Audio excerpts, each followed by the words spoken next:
Assalamualaikum. فاسألوا أهل الذكر إن كنتم لا تعلمون. Assalamualaikum warahmatullahi wabarakatuh. Alhamdulillah wassalatu wassalamu ala Rasulillah wa ala alihi wa sahbihi wa man wala. Amma ba'du. Pemirsa Wesal TV dan channel Ar-Rahmah Kuala Lumpur yang ada di rumah yang semoga selalu dijaga oleh Allah. Kembali lagi kita bertemu pada acara Tanyakan pada Ahlinya, sebuah acara yang diproduksi oleh Muslim Project X yang bekerja sama dengan Wesal TV dan channel Ar-Rahmah Kuala Lumpur. Program acara kali ini bertema solusi bisnis dan keluarga bahagia, yang insya Allah akan diisi dengan pemateri Ustazuna Syekh Dr. Muhammad Arifin Badri MA Hafizahullahu Ta'ala. Alhamdulillah, Syekh Arifin Badri sudah bersama kita pada hari ini. Mari kita sapa beliau terlebih dahulu. Assalamualaikum warahmatullahi wabarakatuh, Ustaz. Waalaikumsalam warahmatullahi wabarakatuh. كيف حالكم؟ مرحبا بكم. أهلا وسهلا. حياكم الله. كيف حالكم Ustaz? وبياكم. Amin. طيب بارك الله فيك. Antum sehat semua ya. Amin amin ya rabbal alamin. Barakallahu fiikum. Baik.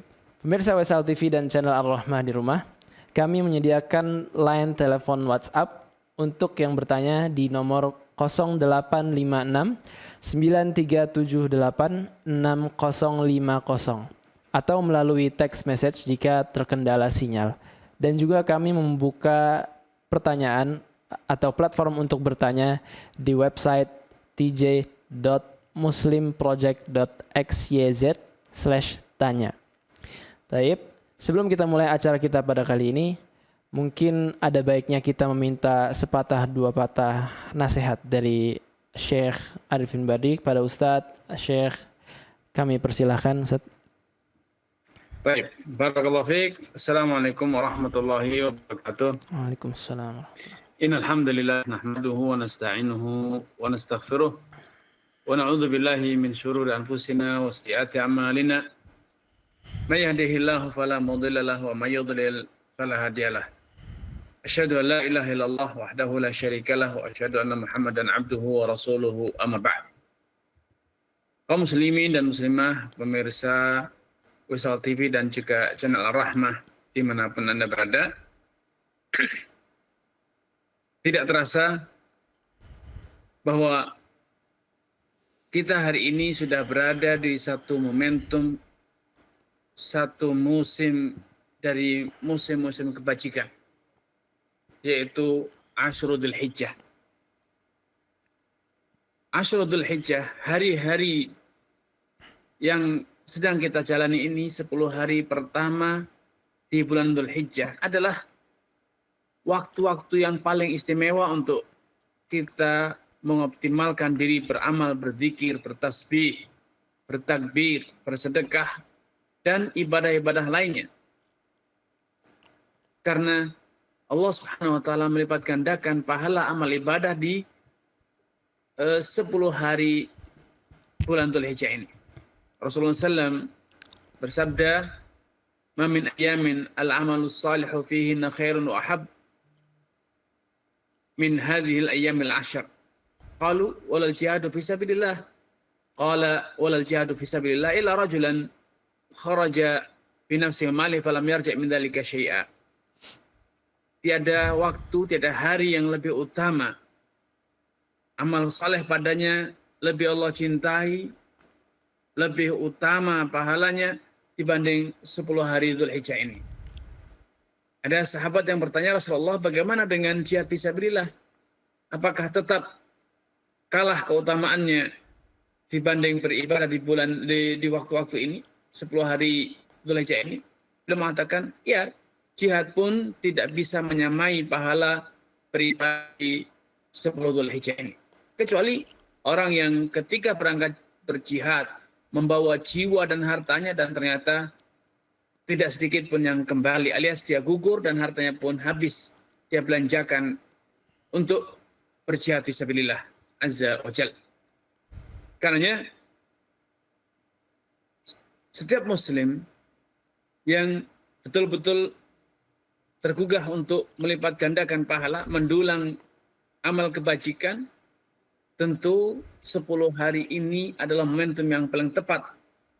Momentum kita melipat gandakan amalan, berzikir, beribadah, membaca Al-Quran, bertasbih, beristighfar, agar amal ibadah kita atau agar kita mendapatkan keuntungan, mendapatkan pahala yang berlipat ganda di dalam waktu yang sangat singkat, yaitu 10 hari Dzulhijjah. Dan di antara amalan yang sangat dianjurkan di 10 Dzulhijjah ini, yang pertama adalah mempersiapkan diri untuk menyembelih hewan korban idza dakhala al-ashr. Kalau 10 Dzulhijjah ini telah tiba, wa yuridu ahadukum an yudhhi, dan engkau ingin berkorban, berudhiyah, fala ya'khudhanna min sya'rihi wala dhufri syai'a. Janganlah engkau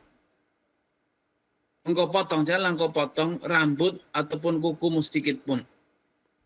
Sehingga di 10 hari Dzulhijjah ini bagi kaum muslimin yang hendak berkorban, berarti betul-betul harus telah mempersiapkan diri. Dengan cara tidak memotong kuku, tidak memotong rambutnya.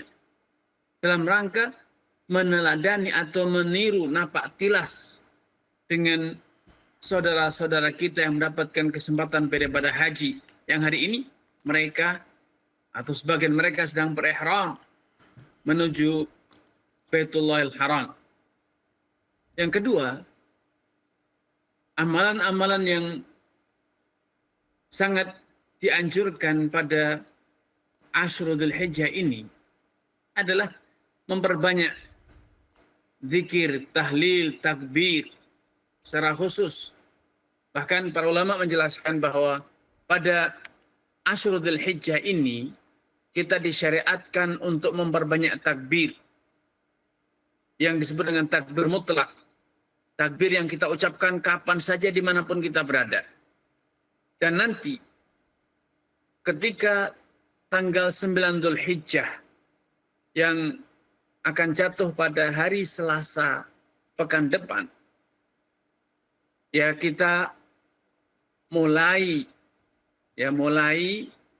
dari sholat fajar pada hari Arafah, kita mulai bertakbir setiap kali selesai menunaikan sholat fardu atau yang disebut dengan takbir muqayyad.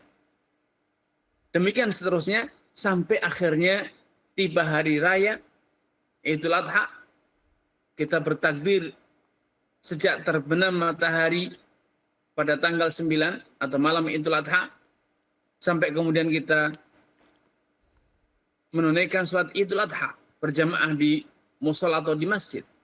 Dan kemudian pada hari tasyrik kembali lagi kita melanjutkan takbir muqayyad, takbir yang kita ucapkan setelah sholat fardu.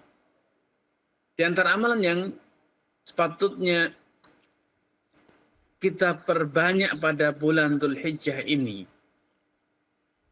ya dahulu Nabi SAW pada bulan Dzulhijjah membagi-bagikan hewan korban kepada para sahabatnya yang tidak mampu berkorban,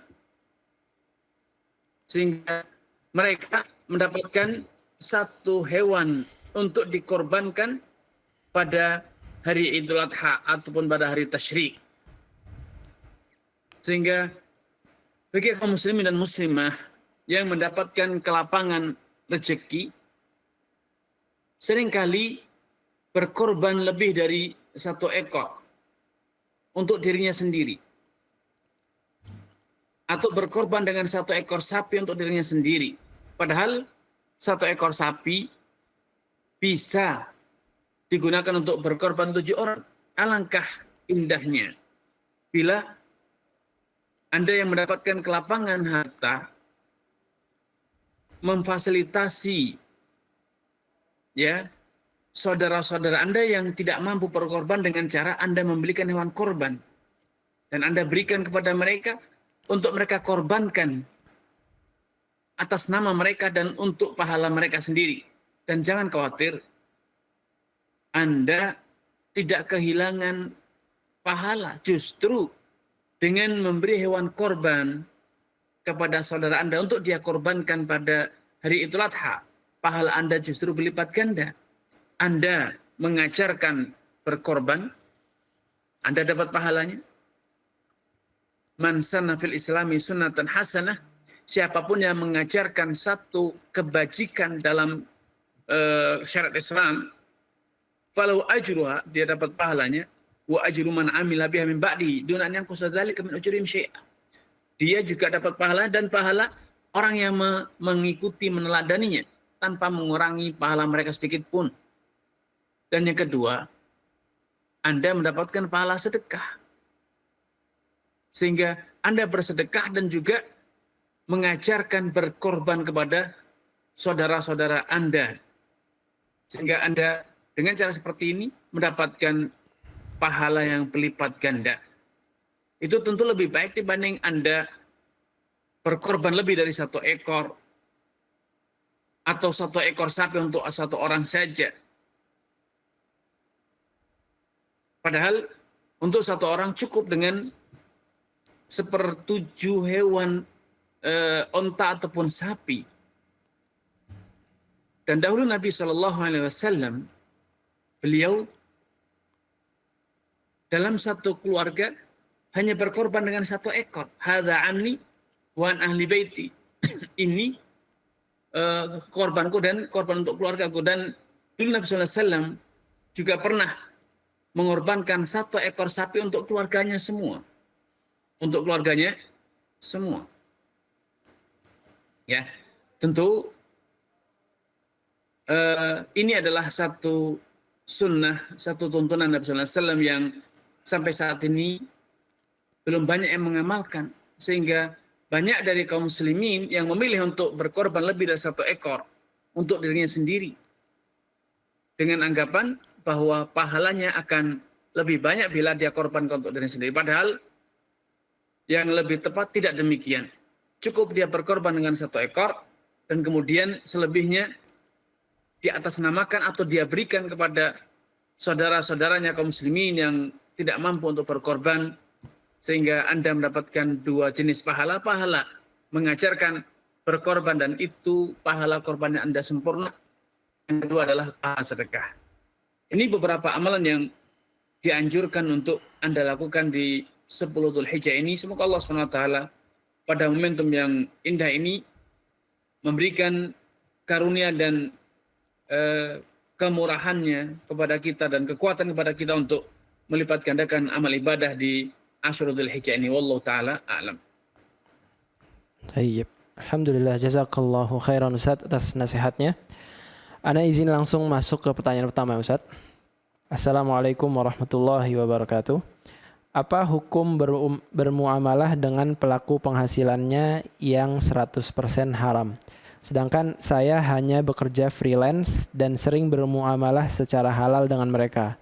Karena saya bingung, ada riwayat dari Abu Bakar As-Siddiq radhiyallahu anhu yang memuntahkan makanan pemberian dari seorang budaknya yang dahulu mantan pura-pura menjadi dukun. Lalu ada hadis yang membolehkannya dari hadis Ibnu Mas'ud yang membolehkan kita bermuamalah atau dapat undangan makan dari seorang Yahudi yang sering bertransaksi riba. Ditambah fatwa boleh dari Syekh Utsaimin. Bagaimana penjelasannya Ustadz? Dari Abang Reno Hardi di Jakarta. Baik. Barakallahu fiik wa atabakumullah. Para ulama menjelaskan bahwa harta haram itu ada 2 model. Yang pertama haram karena fisiknya, seperti babi, bangkai, dan sejenis. Maka harta ini haram atas semua orang yang mendapatkannya dengan cara baik ataupun mendapatkannya dengan cara yang buruk. Yang kedua, harta haram karena cara mendapatkannya. Ini pun terbagi menjadi 2. Harta haram tersebut didapat dengan cara-cara yang tidak legal tanpa kerelaan dari pemiliknya. Maka ini haram atas semua orang yang mengetahui bahwa harta itu didapat dengan cara yang tidak halal atau dengan cara paksaan tanpa kerelaan dari pemiliknya. Seperti harta hasil rampokan, mencuri, dan penipuan serta sejenis. Maka Anda tidak boleh menerima harta ini baik dalam konteks hadiah, hibah, nafkah, atau yang lainnya. Bahkan Anda berkewajiban untuk mengingkari dan mengingatkan, dan kalau bisa berkontribusi mengembalikan harta tersebut kepada pihak yang berhak menerimanya. Jenis yang kedua adalah harta yang didapat dengan cara yang tidak baik, alias cara yang haram, namun didapat dengan sukarela dari semua pihak, termasuk dari pemilik harta tersebut. Misalnya karyawan yang kerja di lembaga keuangan ribawi atau lembaga yang bekerja memproduksi produk haram misalnya, dia mendapatkan upah atas pekerjaannya dan itu upah itu dibayarkan secara sukarela dari kedua belah pihak. Maka bila harta ini berpindah kepemilikan melalui jalur jual beli, Anda sebagai pedagang di pasar, kemudian datang karyawan lembaga ribawi berbelanja di toko Anda, maka Anda sah-sah saja walaupun Anda tahu bahwa uang yang dia gunakan belanja itu didapat dari gaji dia bekerja di lembaga ribawi. Karena hukum keharamannya hanya berlaku pada pihak yang mendapatkannya dengan cara yang tidak benar. Adapun Anda mendapatkan harta tersebut dari cara yang legal, yaitu berjual beli, atau seperti yang disebutkan dalam riwayat Ibnu Mas'ud, yaitu Anda diundang dalam acara jamuan dan yang sejenis. Kenapa? Karena keharamannya hanya berlaku pada orang yang mendapatkan dengan cara yang tidak halal. Karena itu dahulu Nabi SAW tidak merasa enggan untuk berniaga dengan Yahudi, membeli dari orang Yahudi, padahal beliau tahu, dan kita semuanya tahu bahwa orang-orang Yahudi sangat dimungkinkan mendapatkan modal kerjanya, modal perdagangannya dari cara menjual belikan barang yang haram, khamr, babi, dan yang sejenis. Wallahu ta'ala a'lam. Taib. Barakallahu fikum Ustaz atas jawabannya. Pemirsa WSL TV dan channel Ar-Rahmah di rumah, kami masih menunggu pertanyaan Anda di line telepon pada nomor 0856 9378 6050 atau melalui website tj.muslimproject.xyz/tanya. Taib. Lanjut ke pertanyaan berikutnya Ustaz. Assalamualaikum warahmatullahi wabarakatuh. Pertanyaan Ustadz, adakah dalil... Oh maaf, sebelumnya ada pertanyaan melalui telepon dulu Ustadz. Baik. Saya apakah...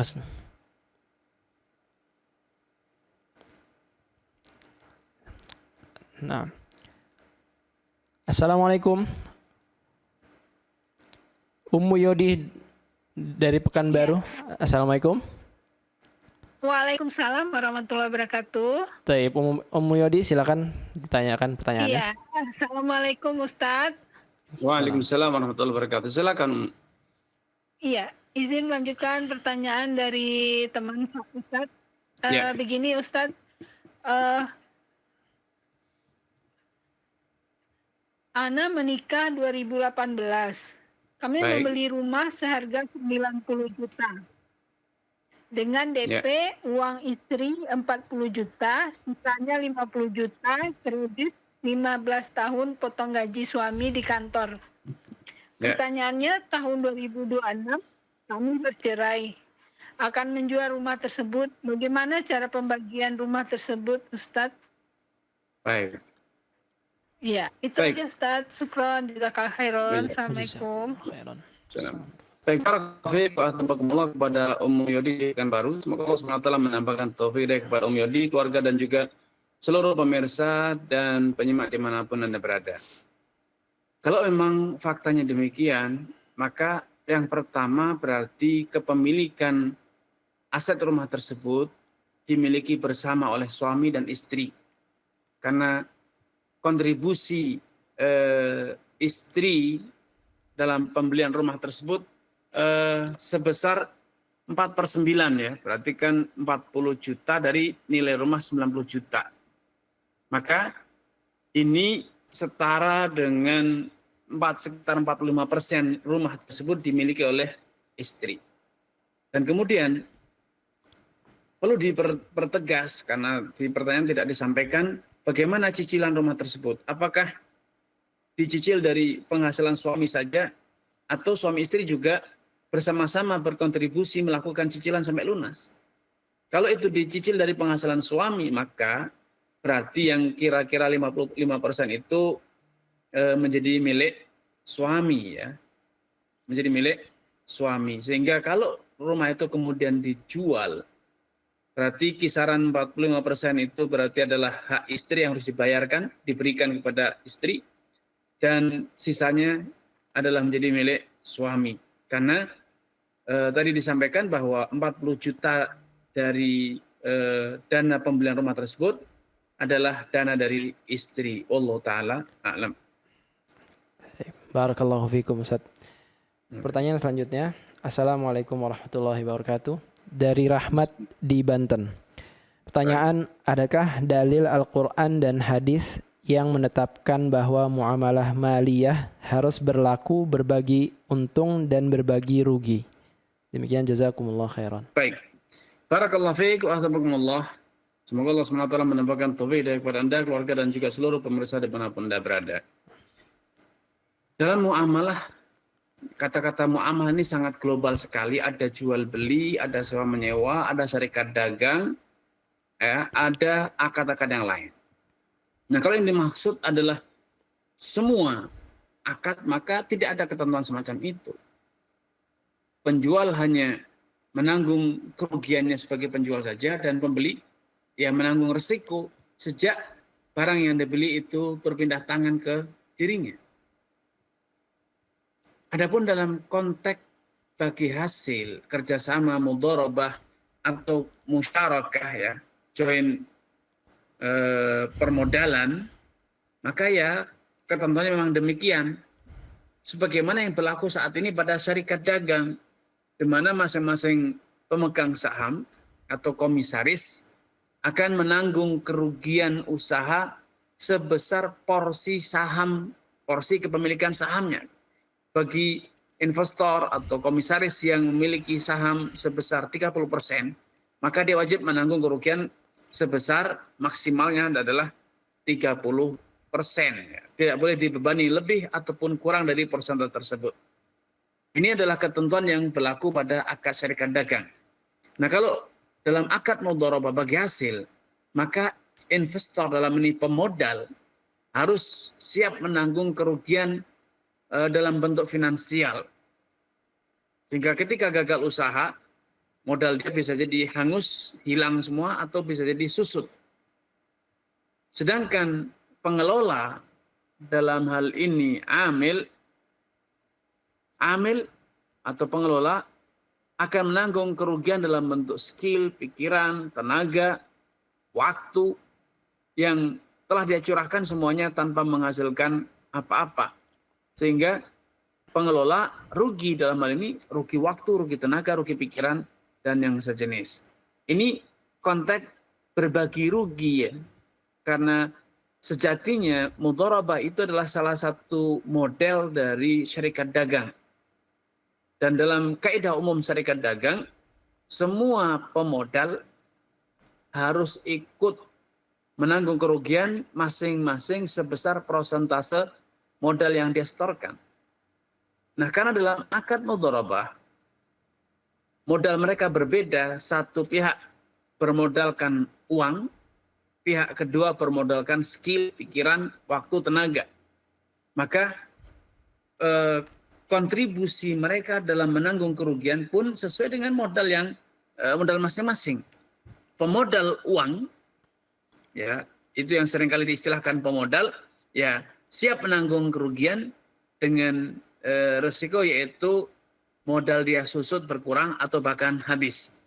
Dan kalau dalam hal ini karena modalnya dalam bentuk skill, maka kerugiannya dalam bentuk skill dia telah dia curahkan, dia sudah bekerja, waktu telah dia curahkan, dan semua itu zong. Tidak ada keuntungan yang didapat.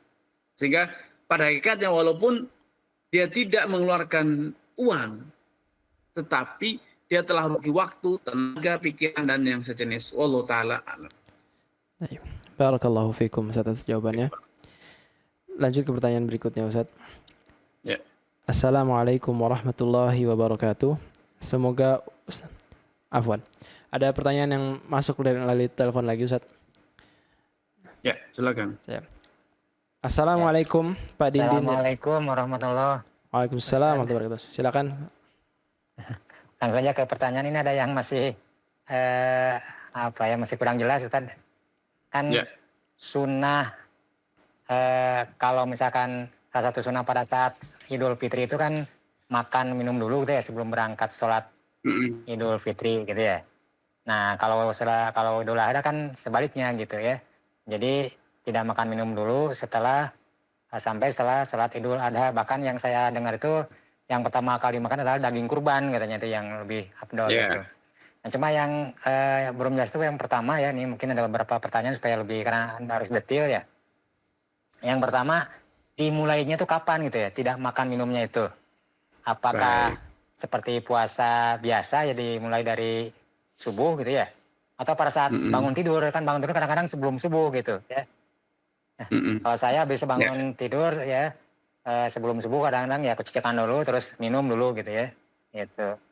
Nah, terus yang kedua, makan minumnya itu betul-betul seperti puasa, artinya tidak makan tidak minum sama sekali gitu ya? Atau ada dibolehkan minum misalkan gitu ya?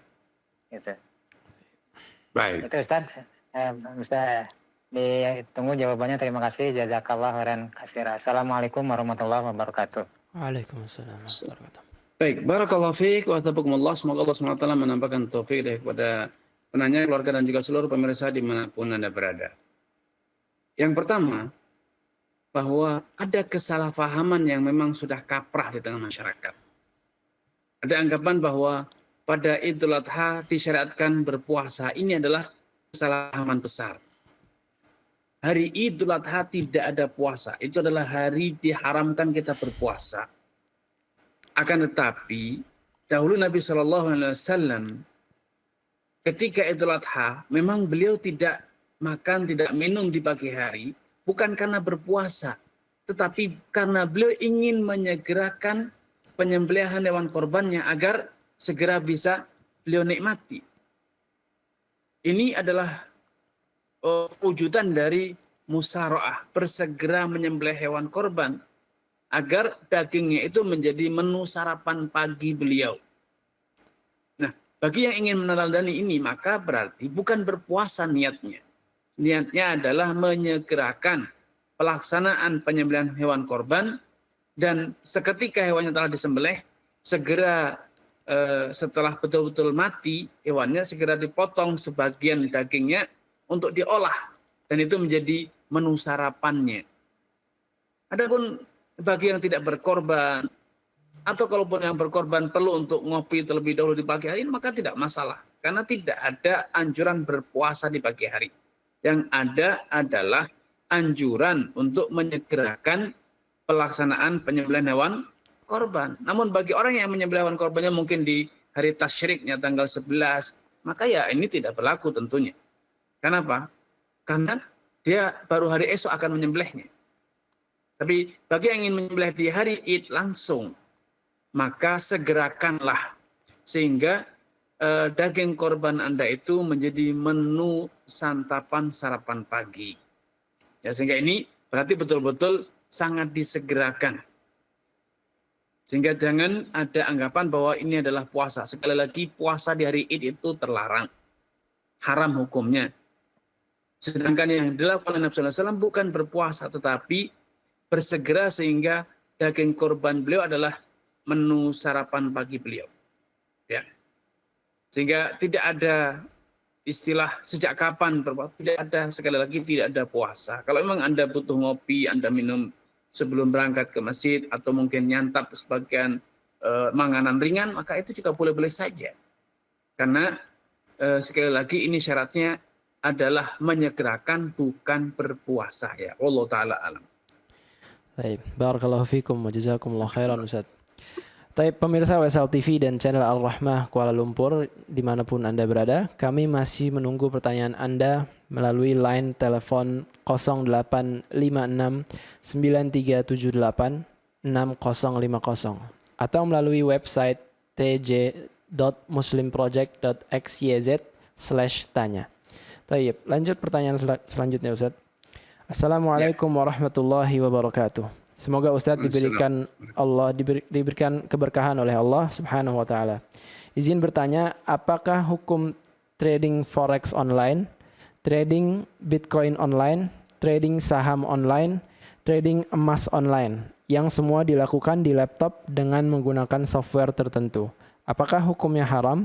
Jazakallahu khairan atas jawabannya. Dari Abdullah di Jakarta. Barakallahu fiik wa athabakumullah. Semoga Allah SWT menambahkan taufik kepada Anda, keluarga, dan juga seluruh pemirsa dan penyimak dimanapun Anda berada. Trading saham berbeda dengan trading mata uang ataupun forex ya, atau Bitcoin. Trading saham yang ada di lantai bursa, apalagi yang skemanya short selling, beli di pagi hari, jual di sore hari, ini lebih tepat dikatakan sebagai praktek judi. Karena faktanya tidak terjadi jual beli secara real. Itu hanya spekulasi terhadap fluktuasi nilai saham. Ketika pembukaan dia beli dan ternyata juga tidak terjadi pembayaran ataupun serah terima saham, ya dia hanya membayar uang muka saja, dan kemudian di sore hari dia diwajibkan untuk menjual kembali kepada penjual pertama. Sehingga ketika ada selisih harga karena ada kenaikan harga, dia akan mendapatkan keuntungan. Ketika harga sahamnya turun, maka dia akan menanggung kerugian. Ya, ini secara tinjauan hukum ini adalah praktek judi sejatinya, karena ini bukan jual beli.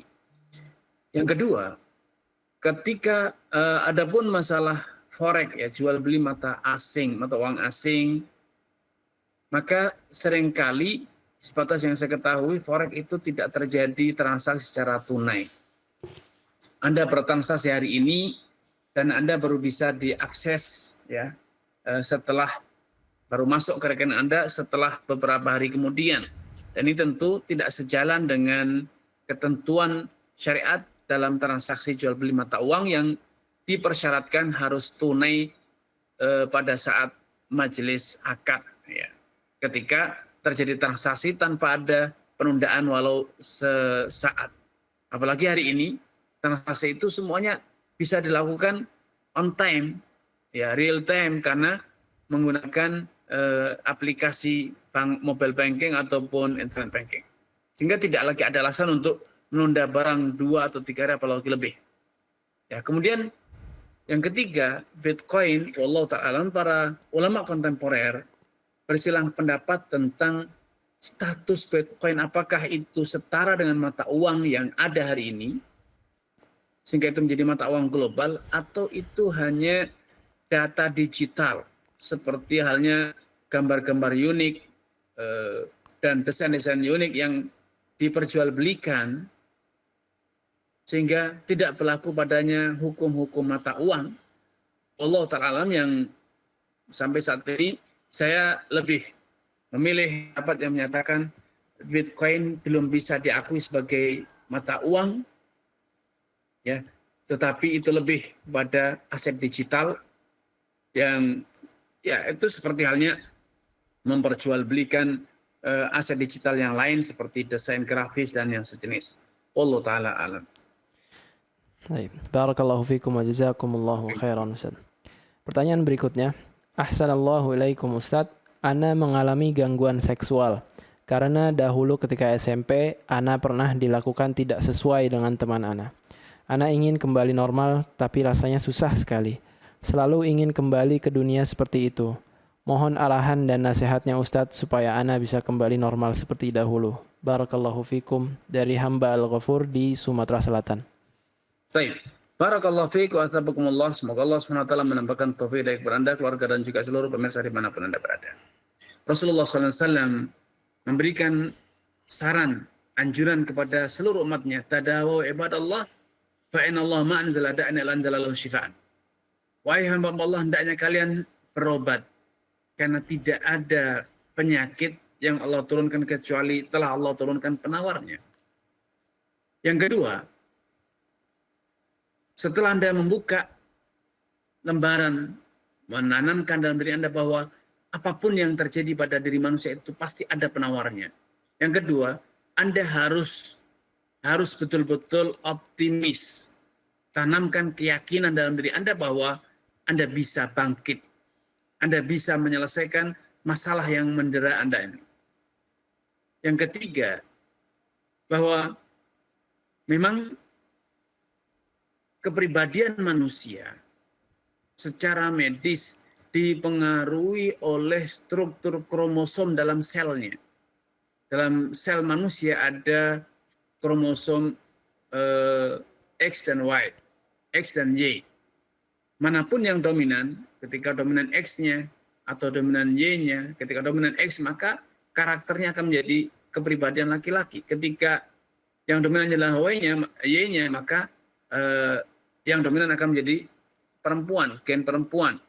Dan ini bisa dilakukan intervensi secara medis agar genetik Anda sesuai dengan kodrat yang semula, yaitu sebagai laki-laki.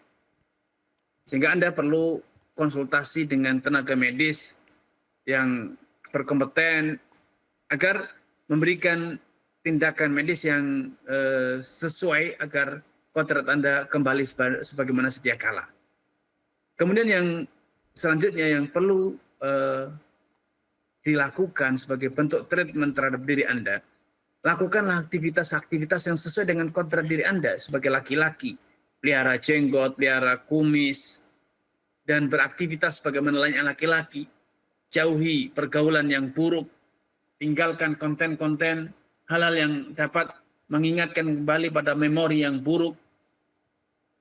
Dan di antara yang juga patut Anda treatment diri Anda adalah gunakan pakaian, aktivitas yang sesuai dengan kodrat Anda sebagai laki-laki. Ya. Dan terakhir, percayalah, Allah Subhanahu wa taala itu Maha Kuasa. Allah ala kulli syai'in qadir. Allah itu Maha Kuasa atas segala sesuatu. Ketuklah pintu Allah Subhanahu wa taala dan tunjukkan kesungguhan Anda bertobat kepada Allah, mohon ampunan kepada Allah Subhanahu wa taala agar apapun yang sedang Anda alami betul-betul mendapatkan pertolongan Allah Subhanahu wa taala sehingga Anda bisa normal sebagaimana mestinya. Allah taala a'lam. Barakallahu fikum Ustaz. Pemirsa WSL TV dan channel Ar-Rahmah Kuala Lumpur, kami masih memberikan kesempatan bagi yang ingin bertanya melalui line telepon di nomor 0856 9378 6050 atau melalui website tj.muslimproject.xyz/tanya. Lanjut ke pertanyaan berikutnya. Bismillah, Assalamualaikum warahmatullahi wabarakatuh. Ustaz, mohon izin bertanya mengenai hukum filler, suntik botox, tanam benang dan lain-lain terkait kecantikan. Jazakumullah khairan. Dari Ratna di Jawa Timur. Baik. Barakallahu fiik wa athabakumullah. Semoga Allah SWT menambahkan taufik dari Anda, keluarga dan juga seluruh pemirsa dimanapun Anda berada. Allah Subhanahu wa taala telah menciptakan kita dalam kondisi yang sempurna.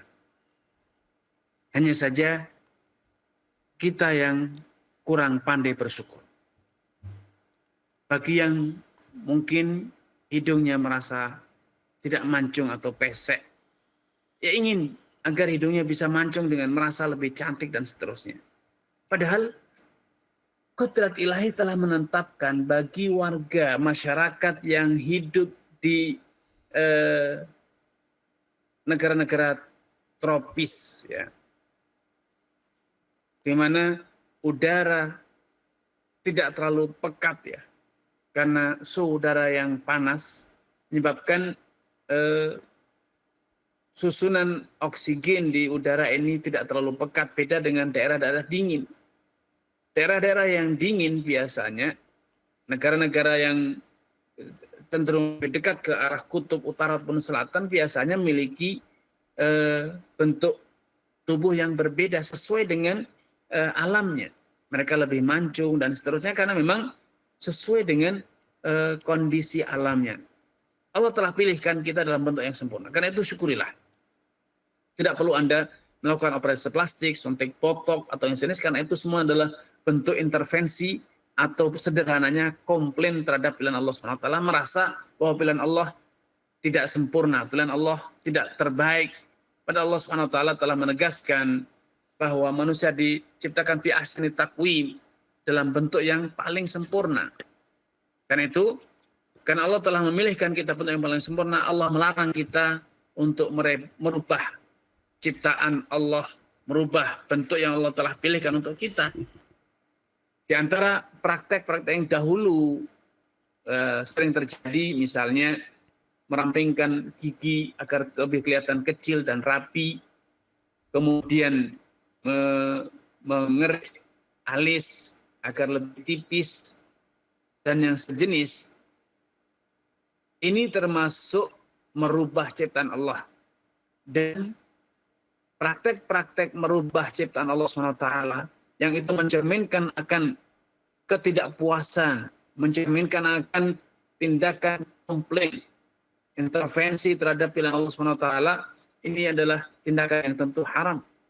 Ya, karena Rasulullah SAW telah melaknati orang-orang yang seperti ini, al-mutafalijat lil husn mughayyirat li khalqillah, orang yang mengerik giginya agar menjadi ramping dalam rangka tampil lebih cantik, lebih tampan, walaupun dengan cara merubah ciptaan Allah, mereka itu adalah terlaknat, ya. Mereka itu terlaknat, dan ini adalah bisikan-bisikan dari setan sejak zaman dahulu kala. Fala yughayyiruna khalqallah. Setan telah bersumpah bahwa mereka akan membisiki, menggoda manusia agar manusia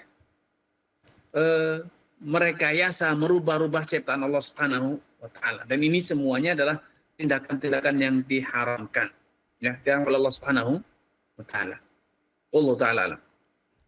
Barakallahu fikum, Ustaz. Lanjut ke pertanyaan berikutnya, Ustaz. Assalamualaikum Ustaz, semoga Allah menjaga Ustaz dan keluarga.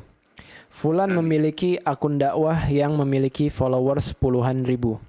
Di akun dakwah tersebut, beliau membuka kelas belajar Al-Quran dan kelas belajar materi umum berbayar. Dalam hal ini, beliau mengambil upah sebanyak 50% sampai 70% dari peserta untuk kepentingan beliau pribadi atau untuk kepentingan pengembangan akun dakwah tersebut.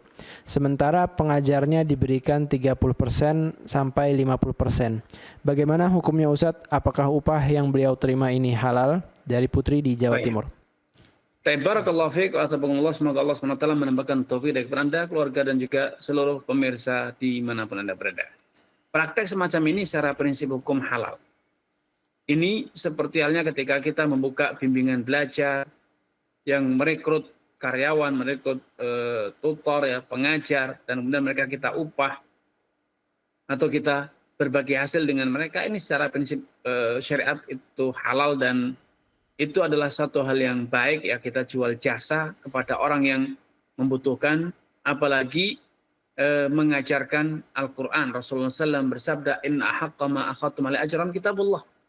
Amalan yang paling atau hal yang paling pantas, ilmu yang engkau ajarkan yang paling pantas untuk engkau pungut upah darinya adalah mengajarkan ilmu Al-Quran. Karena Al-Quran itu dibutuhkan oleh setiap orang, diperlukan oleh setiap orang, dan setiap orang muslim tidak mungkin dapat beribadah dengan baik, hidup dengan baik sesuai dengan tuntunan Al-Quran, sesuai dengan syariat, kecuali bila mereka mempelajari Al-Quran. Khairukum man ta'allama Al-Quran wa 'allamahu. Orang paling baik, orang paling mulia dari kalian adalah orang yang belajar Al-Quran dan mengajarkannya, ya. Maka pendapat yang hal ini difatwakan dan juga dipraktekkan oleh mayoritas ulama kontemporer hari ini adalah pendapat yang membolehkan kita memungut upah dari mengajarkan Al-Quran ataupun ilmu-ilmu syar'i. Wallahu ta'ala a'lam. Jazakallahu khairan Ustaz atas jawabannya. Pemirsa WSL TV dan channel Ar-Rahmah Kuala Lumpur, kami masih menyediakan kesempatan terakhir bagi pemirsa yang ingin bertanya pada line telepon di nomor 0856 9378 6050 atau melalui website tj.muslim.com muslimproject.xyz/tanya. Pertanyaan berikutnya dari Sapriyadi di Sulawesi Selatan. Bismillah, Assalamualaikum Ustadz. Apa hukumnya jika kita mengadakan donasi untuk buka bersama, sahur bersama, sholat tarawih, di mana kita juga makan dari donasi tersebut? Bahkan lumayan mahal makanannya. Barakallahu fikum. Baik. Barakallahu fiik wa athabakumullah. Semoga Allah SWT menampakkan taufik kepada Anda, keluarga, dan juga seluruh pemirsa dimanapun Anda berada.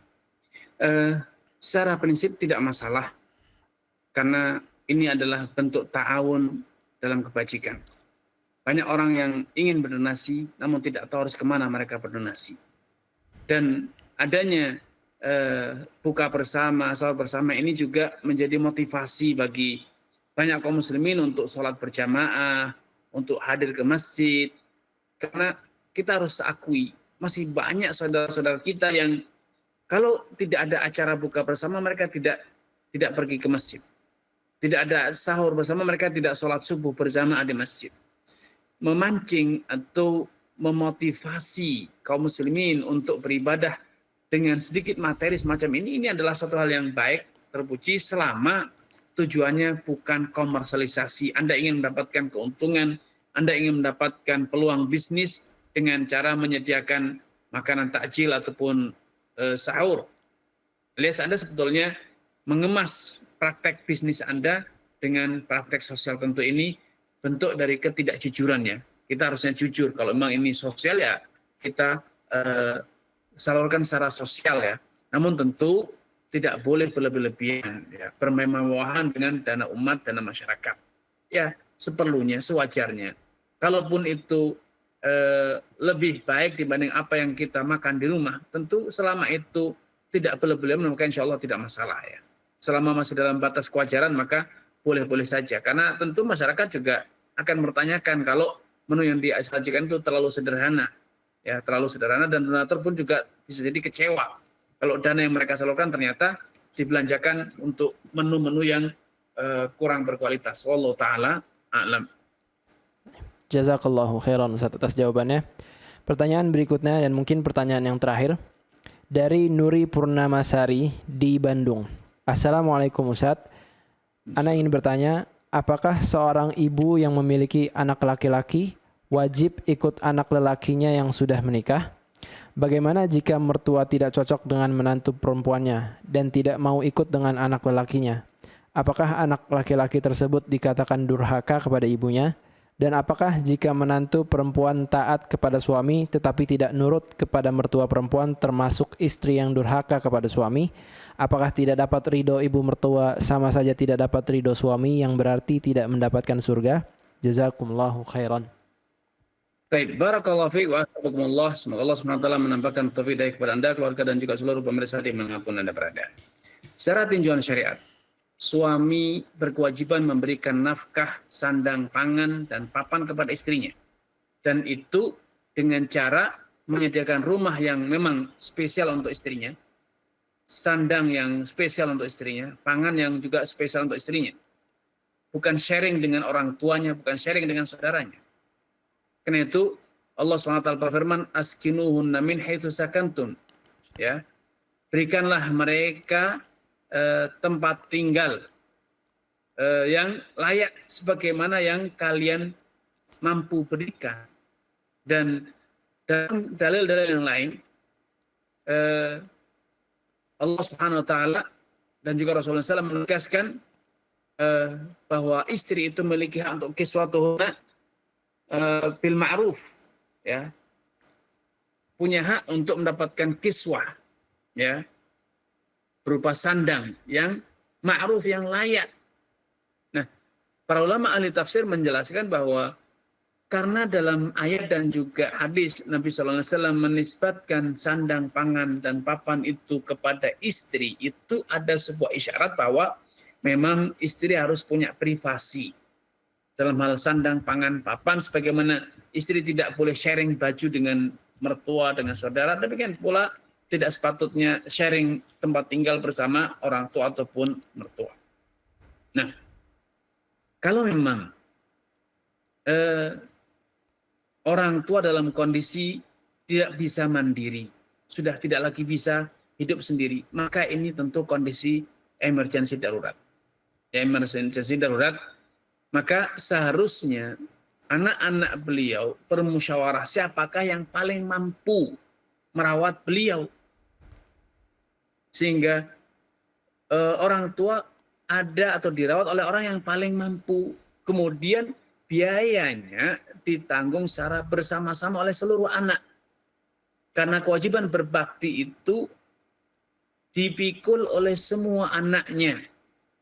Ya, dipikul oleh semua anaknya. Bukan oleh satu atau dua orang anak.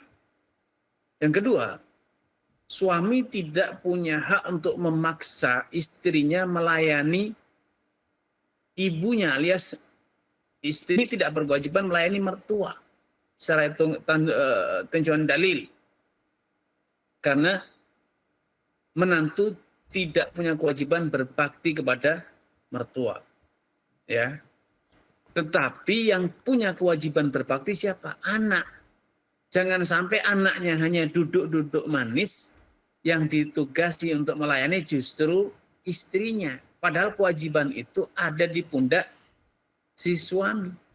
Ini bentuk dari suami yang lari dari tanggung jawabnya dengan cara membebankan kepada istrinya. Tentu ini satu tindakan yang tidak bertanggung jawab. Satu tindakan yang tidak bertanggung jawab. Seharusnya suami yang melayani sebagai anaknya. Karena kewajiban berbakti itu atas suami, bukan atas menantu. Ya.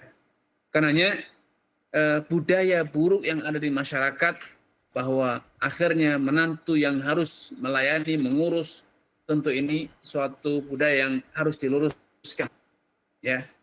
Kalau suami memang tidak bisa melayani dua-duanya, orang tua dan istri, tentu ya dia harus mengkondisikan diri.